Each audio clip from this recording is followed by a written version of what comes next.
lightning? Storm? Huh? Tim?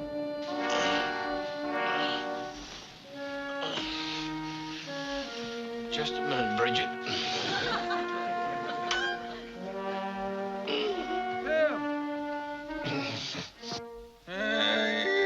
I'm coming. Tim, we must check that barometer downstairs. I can't always expect to wake up when lightning flashes. Well, the Martin was working, I thought. Maybe it fell or something. You know, that sometimes can throw it off of its readings. You know, as I've explained to you before, if I'm to stay here on Earth with you in this apartment, I must have an accurate barometer available to me at all times. Okay,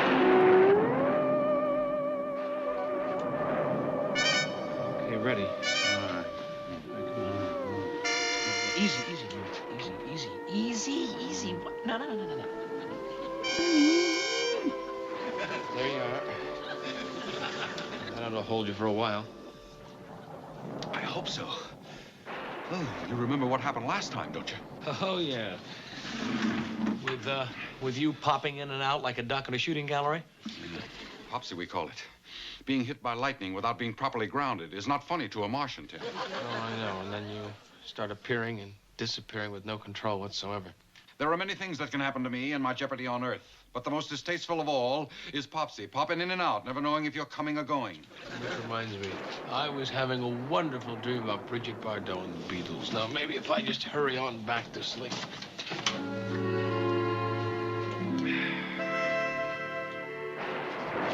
That Tim is really a good boy. I guess I should be more grateful to him. After all, it isn't easy to learn to wire a Martian. I mean, if he didn't really put his mind to it, it's so easy to make a mistake.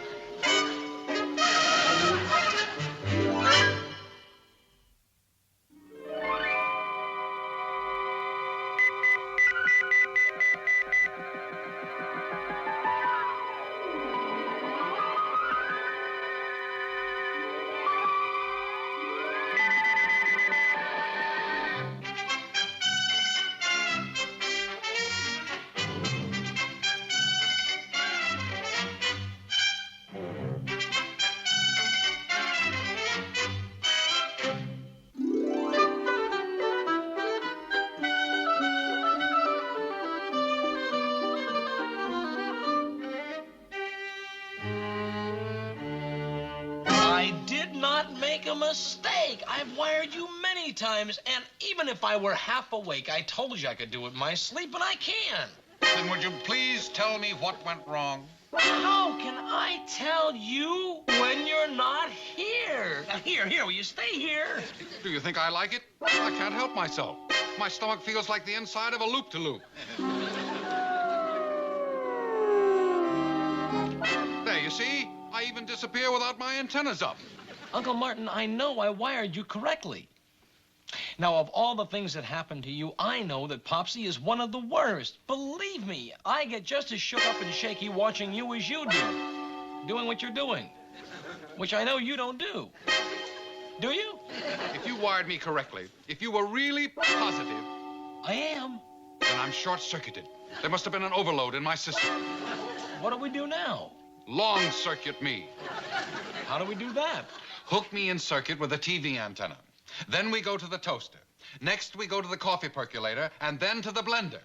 But don't plug me into house current. Yeah? Here I am in the living room.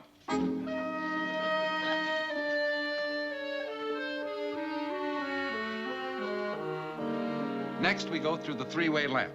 Then we anchor down to the doorknob. That's brass, and if I hold on to it, I can be ground round. Ground, round?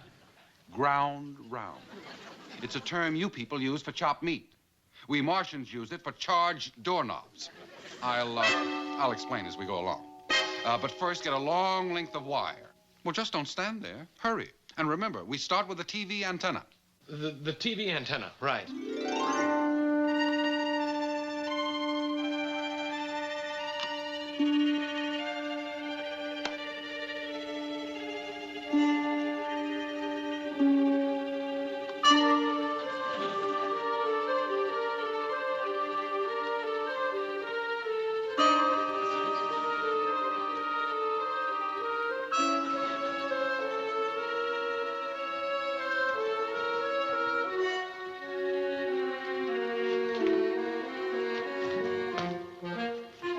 leaks?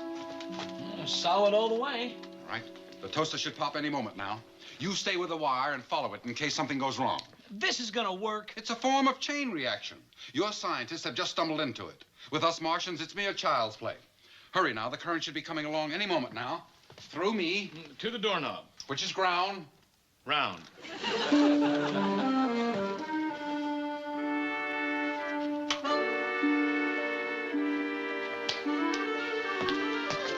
Any second now.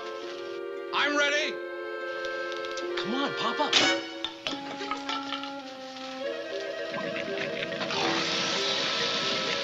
Toaster, percolator, blender. Here it comes. Now she blows. Hello. What are you two yelling about? Where's Martin? Oh, I don't know. He was here. He stepped out. He wasn't here. Who are you yelling at? Oh, it must have been the TV. Oh, the TV. Yes. I think you just blew a tube. What's all that wire strung for? Oh! Current. You see, I'm rewiring the house, and, well, that's why the TV set went off. I thought I'd save a little on our electric bill. Well, that's nice. You know, I always get such a tingle when I come up here to see you and Martin. Oh, I wanted you to remember what you promised. Promised? Yes, my brother Stanley's bringing my new stereo tonight. I've told him so much about both of you, and he's dying to meet you. Now, remember, you promised. You and Martin. Skinny nails. You know, we thought when we were rewiring the house, we'd put in fatter nails, fix it up a little. Oh, good. That's nice. That's what I've been telling my brother Stanley about, what marvelous tenants you both are. He really is dying to meet you. Now, I'll be heartsick if you break your promise and don't show up.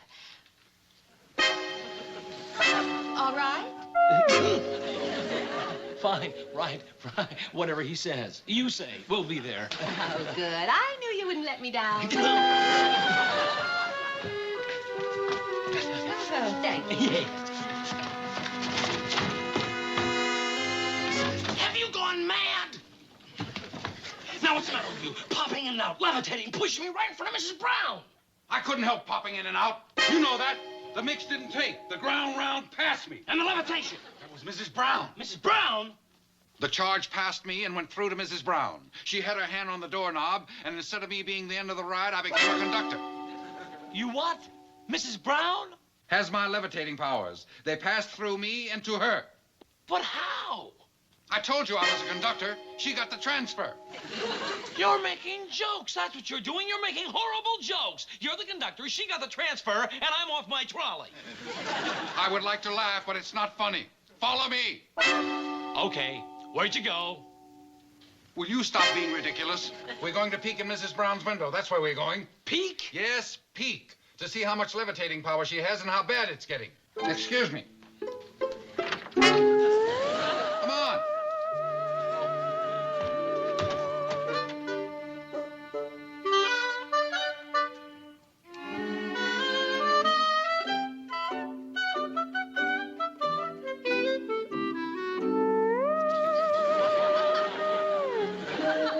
Maybe it's gonna rain. You're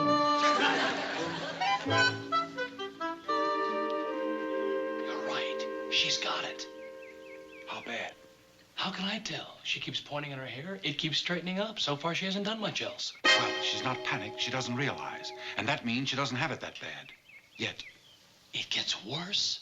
Yes. Take another peek and see if she has a plastic hairbrush on the table.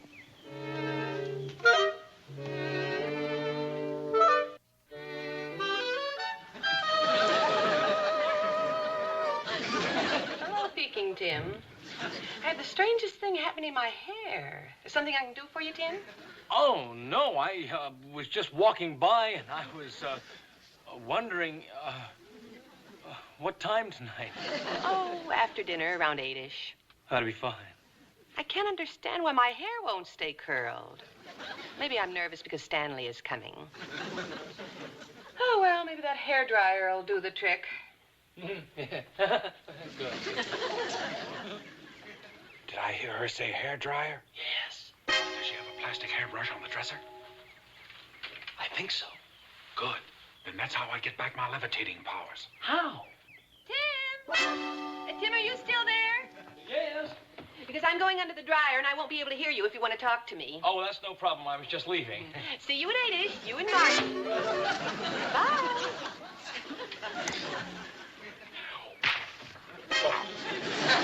Watch out. Sorry. Hey, come in. Tim. Now listen quickly. You go inside and get her to hold a plastic brush with one hand. Then you hold her other hand. Then you put your left foot on the metal part of the hairdryer. Then you take your right foot and put it up against an exposed wall socket. I what? Then you take your free hand and put it out the window. I'll take hold of it. Then I'll put my foot on that metal standpipe up there, and that's how I get my power back. Oh, wait a minute. I do what? I put my foot where? It's very simple. Just think of recreating the chain. Get her to hold the plastic brush. Then you take her other hand. The electric socket will be the drive. My, what a lovely watch. Oh, I thought you were leaving, and I can't hear under this dryer.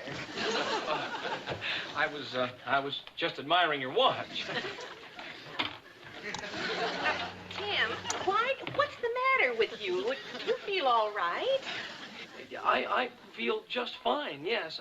Well, you know, I told you I was wiring my apartment. Yes. Well, you see, I'm measuring the distance between the hairdryer and the wall plug. Now, based on the principle that the August on the Sanaspore has to have a Ratafortis, and also assuming that you understand the Comac, well, then you must have a Melton, Penfenston, Melton. Oh, yes. And, you wouldn't want me to overload your circuit. Oh, heavens, no. But my brother Stanley's an audio engineer, and I'm sure he can help you. And I don't understand why you keep doing this, and I can't hear a thing under this dryer.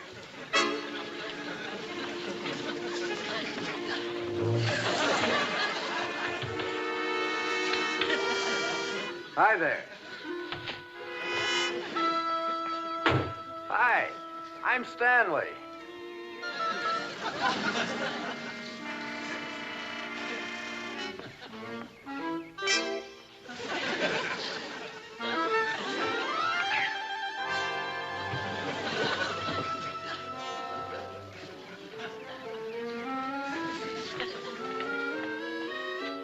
Hi, I'm Stanley. Oh, Stanley. Hi, Sid. Ah. Have you seen my Uncle Martin? He was standing right here. What, you mean Speedy? I said hello, turned my back, and he was gone. Well, don't just stand there, Stanley. Come on in. I will, as soon as he lets go of my hand. Oh, there he is. Yoo-hoo, Martin. This is my brother Stanley. That's his Uncle Martin. And I'm Tim O'Hara. Hi, Speedy. Excuse me. I'll be right in, sis. I'll get the stereo. You'll love it. All right.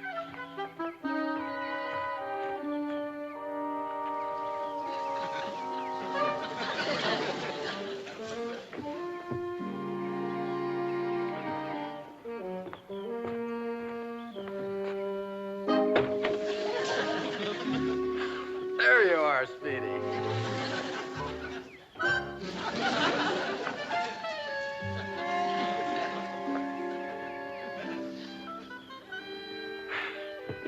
He's sure in great shape. He gets around like greased lightning.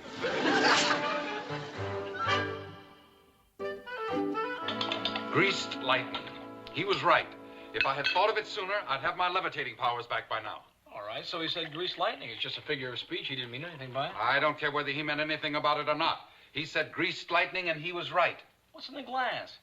It's a chemical holding powder. It can be whipped up from some of your simple home cleaning detergents. It cuts grease. Huh? Holds me. Counteracts the popsy. Instead of slipping in and out like greased lightning, which caused it, I shall be permanently held in place. I think I've just disappeared. You're real gone.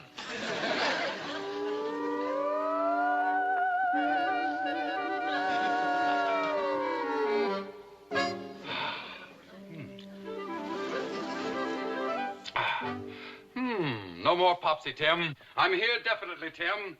Now we can go and visit Mrs. Brown and her brother like I promised. Look, why didn't you do that before? I mean, instead of, all this long circuit stuff. This isn't permanent, Tim. As a matter of fact, it's only temporary. And dangerous. Dangerous?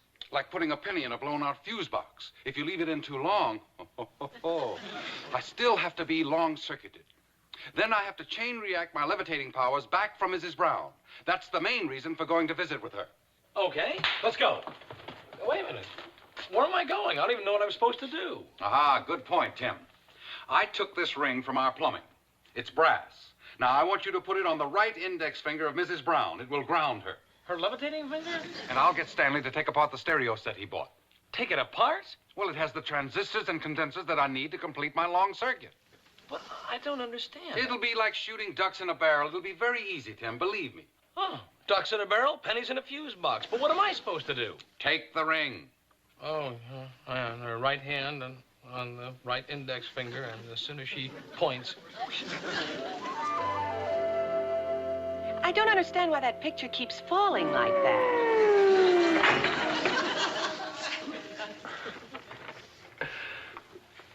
Must be bent from being stuffed in the closet all the time. Oh, don't say that, Stanley. I didn't bring that picture out just because you're here tonight. It's been out all along, hasn't it, Tim? Oh, yes, it's been standing there all the time. That's a lovely shade of fingernail polish you have, Mrs. Brown. Oh, thank you. Would anyone like some after-dinner mints? If you would, they're right here.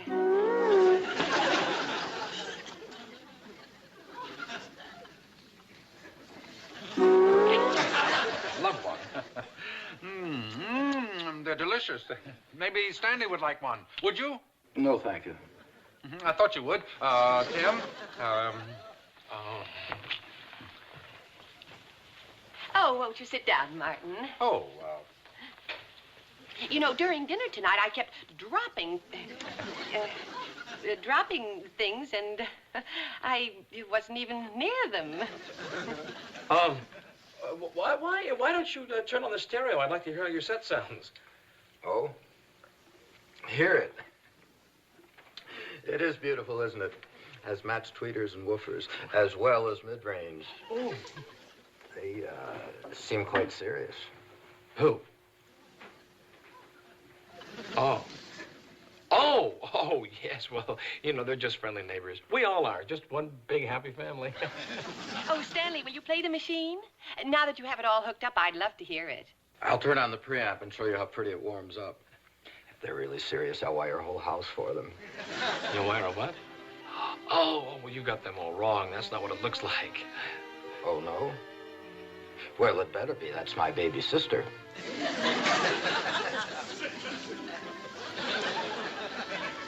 Uncle Martin, why don't you go over and watch Stanley? He has the preamp on.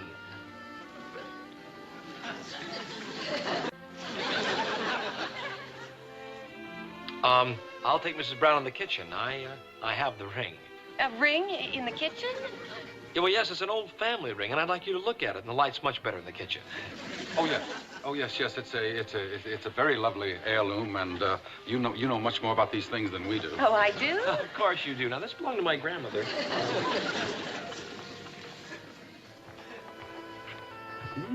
That's quite a machine. I'm a hi-fi fan, you know. The kid sent you over. I mean it. I saw you holding hands with my baby sister. If you're really serious about her, I'll wire a whole new house for you. What's this? What'd you do that for? That's a 787310, and I had it all balanced in it. Look, you want to talk about a dowry? No. Now, let's just see what it looks like on you. Oh, no, not that finger. It's too small. This finger. Oh, yes. Well. Ow! See, I told you. It's too small. I think it's stuck. Oh, really? Well. Let's see what it looks like under the light, Oh, it's lovely. What are you doing? And what's this? What are you, some kind of a nut? Why do you want to take my stereo apart? I just put it together. Well, I just wondered what this was. I don't care if it's stuck. You can keep it. Oh, Tim. Oh, Tim. Oh, Stanley, look at the ring Tim just gave me. Tim gave you? Yes, it's old world brass. It's from my grandmother's time. He gave? Mm-hmm. But I thought you... He must be a lot older than he looks. And you must be a lot younger. Stanley, what happened to my new stereo? Oh, I'm afraid I did this. I'll fix it right away. Here, now, you hold this. Sis, I want to talk to you about him. Because if you're thinking seriously... Hey, don't do that. What was... That. Earthquake. Earthquake? It was in the papers tonight. Light tremors expected in this vicinity. Sis, could I see you alone for a minute in the kitchen? Okay? Is everything okay?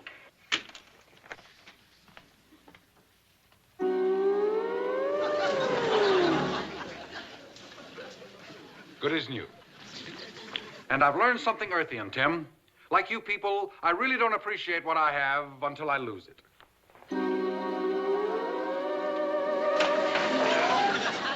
Well, I'm glad you're so happy, but what about them? Nothing. Nothing. Stanley's inside scrubbing her finger with soap, trying to get the ring off, and at the same time trying to convince her to get us off her property, or at least not be friendly with us. What'd she say? No. What are you doing? Lower those things. You forget, Tim, that getting my levitating powers back is only the first part. I'm still on a temporary penny in my fuse box. I'm existing on cleaning detergents. I still have to cure my Popsy. You're gonna leave me here? You will make apologies for me. Oh, hi. There you are. Martin had to leave. He had a splitting headache. Earthquake. It must have sprung the door jamb, but let's not worry about that. Well, how are you doing, Stanley? I mean, I've really been looking forward to meeting you, and tell me all about yourself.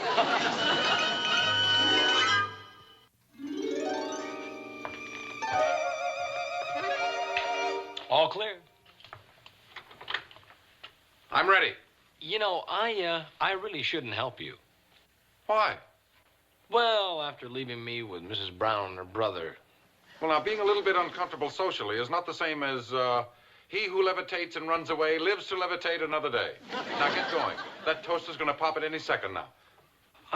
Just what would happen to you, Uncle Martin, if, Don't ask. I smell something burning. Oh, toaster. No, I think it's me. Come on. Come on. Here